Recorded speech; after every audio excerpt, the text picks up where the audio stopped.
Assalamualaikum warahmatullahi wabarakatuh. Bismillahirrahmanirrahim. Alhamdulillahilladzi hadana li hadza wa ma kunna linahtadiya laula an hadana Allah. Asyhadu an la ilaha illallah wa asyhadu anna Muhammadan abduhu wa rasuluhu la nabiyya ba'dah. Qalu ya ayyuhalladzina amanu kutiba 'alaikumusiyam kama kutiba 'alal ladzina min qablikum la'allakum tattaqun. Allahumma shalli wa sallim wa barik ala sayyidina Muhammad wa ala alihi wa sahbihi ajma'in. Pemirsa yang budiman, puji syukur kehadirat Allah Subhanahu wa taala, kita masih diberikan kesehatan, masih diberikan kesempatan untuk menemui bulan Ramadan di tahun ini. Sholawat tersalat berserta salam semoga tercurah limpahkan kepada junjungan kita uswatun hasanah, yaitu Nabi Muhammad SAW. Semoga kita mendapatkan syafaatnya di dunia dan akhirah. Amin ya rabbal alamin. Pemirsa yang budiman, seperti ayat yang saya bacakan di depan tadi, yaitu ya ayyuhalladzina amanu kutiba 'alaikumusiyam kama kutiba 'alal ladzina min qablikum la'allakum tattaqun. Hai orang-orang yang beriman, diwajibkan atas kamu berpuasa sebagaimana diwajibkan atas orang-orang sebelum kamu, agar kamu bertakwa. Ini adalah perintah Allah. Perintah Allah kepada kita umat muslimin, atau khususnya orang yang beriman, untuk melaksanakan ibadah puasa di bulan Ramadan. Itu artinya bahwa puasa di bulan Ramadan itu hukumnya wajib. Apabila sudah memenuhi syarat yang akan saya sebutkan ini, berarti kita wajib melaksanakan ibadah puasa itu. Satu, yaitu kita wajib melaksanakan puasa apabila kita beragama Islam. Nah, apabila sudah mengaku beragama Islam, maka kita berkewajiban untuk melaksanakan ibadah puasa. Artinya wajib, apabila dikerjakan mendapatkan pahala, dan apabila tidak dikerjakan akan mendapatkan dosa. Itu arti dari wajib. Dan yang kedua adalah syarat diwajibkan puasa itu, yang kedua adalah baligh. Baligh ini apabila kita sudah mencukupi umur baligh bagi laki-laki ditandai dengan ihtilam. Apa itu ihtilam? Ihtilam itu artinya sudah mimpi basah. Kalau bahasanya itu mimpi basah. Itu ditandai itu biasanya pada usia 9 sampai 15 tahun bagi laki-laki. Dan bagi perempuan itu baligh itu ditandai dengan haid. Itu kisaran antara umur 9 sampai 15 tahun. Nah, itu adalah tanda-tanda bahwa dia itu sudah baligh. Yang ketiga, wajib puasa bagi orang yang berakal sehat. Artinya apa? Apabila akal kita sehat, badan kita sehat, itu wajib melaksanakan ibadah puasa. Contohnya, kalau misalnya nih tidak wajib bagi orang-orang yang tidak akalnya kurang sehat, misalnya gila, misalnya gila, atau dalam keadaan depresi dan sebagainya. Nah, itu tidak wajib melaksanakan ibadah puasa. Dan yang keempat, mampu berpuasa.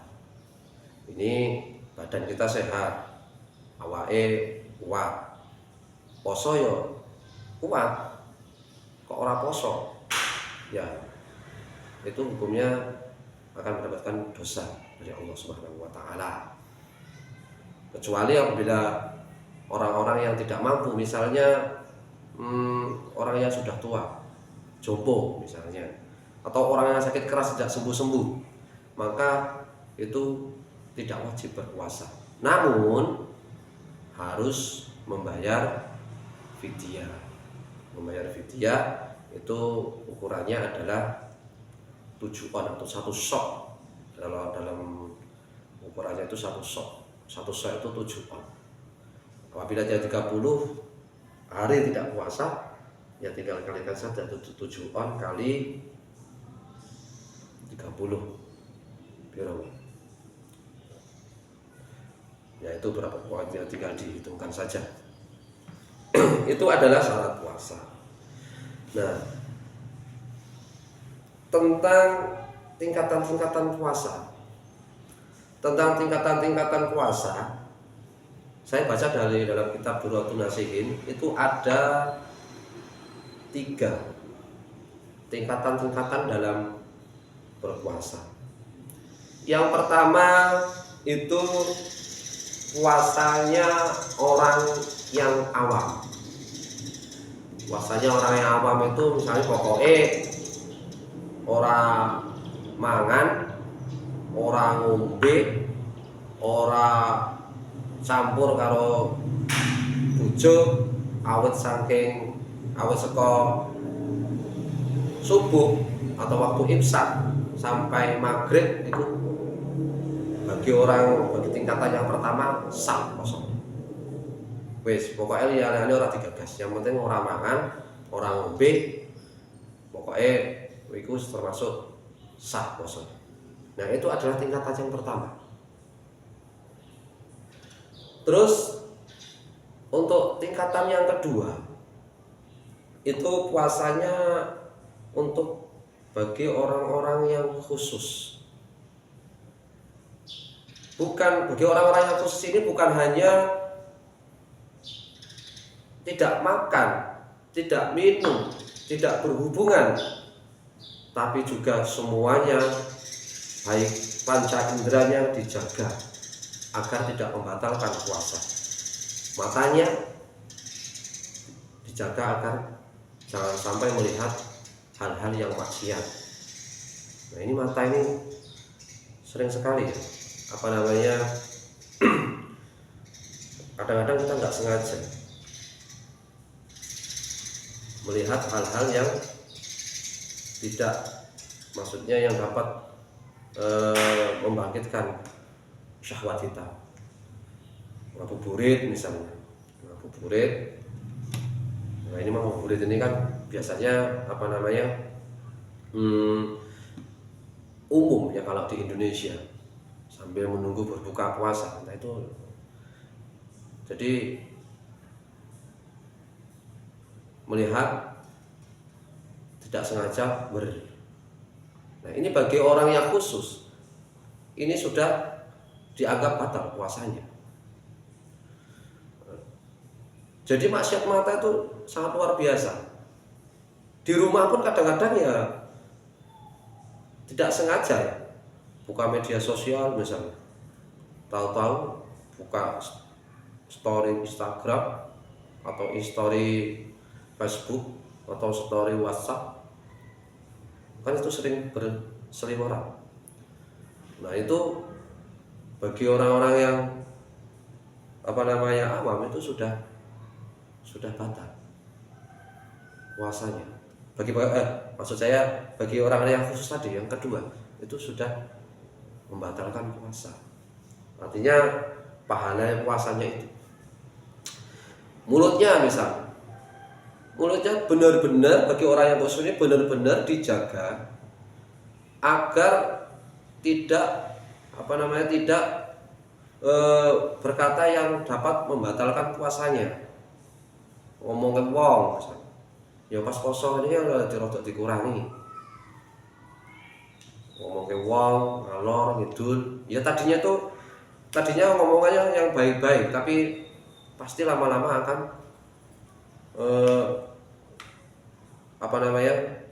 ngomongin orang juga. Ini orang pasar mau nih bikinan tuku opo nungguin nang pasar, wah ketemu kancane sing mau nih orang ngomong ke soko-soko, ngomong ke Brambang, Bawang, kok yo eneng pancingan. Iki Brambang, aku mau tuku nang kono. Wong sakmene yo, ini sapa kowe golek buat budi sapa? Kono kok sakmene kok sakmene yo paling badine kuat banget ya. Oh ya, padahal duitnya wis apa ya? Mobil wis ana. Wis mau mlaku-mlaku nang ndi. Nah, itu adalah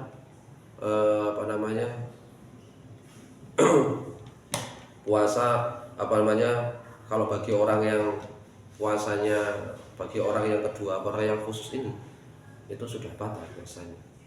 Bukan hanya mulut, tangan kita dijaga agar tidak menyentuh hal-hal yang tidak baik. Telinga kita juga dijaga agar supaya tidak mendengarkan hal-hal yang kurang baik. Tangan, kaki, bahkan perut kita dijaga ketika makan sahur, ketika berbuka puasa, dijaga dari makanan-makanan yang tidak baik. Dan yang terakhir adalah puasanya orang yang khusus. Puasa yang khusus ini lebih tinggi lagi. Bukan hanya dia menjaga mata, panca inderanya, hidung, telinga, tangan, kaki, tapi juga hatinya juga berpuasa. Dari apa? Dari sikap hasud, dari sikap riya, dari sikap sombong, marah dan sebagainya. Itu adalah tingkatan berpuasa. Semoga Ramadan tahun ini kita memang benar-benar dijaga oleh Allah dari hal-hal yang dapat membatalkan puasa, baik itu batal puasa secara zahir ataupun puasa membatalkan puasa secara yang mengurangi pahala-pahala puasa kita. Semoga kita diberikan kelancaran oleh Allah Subhanahu wa ta'ala. Saya ucapkan selamat berbuka puasa. Wassalamualaikum warahmatullahi wabarakatuh.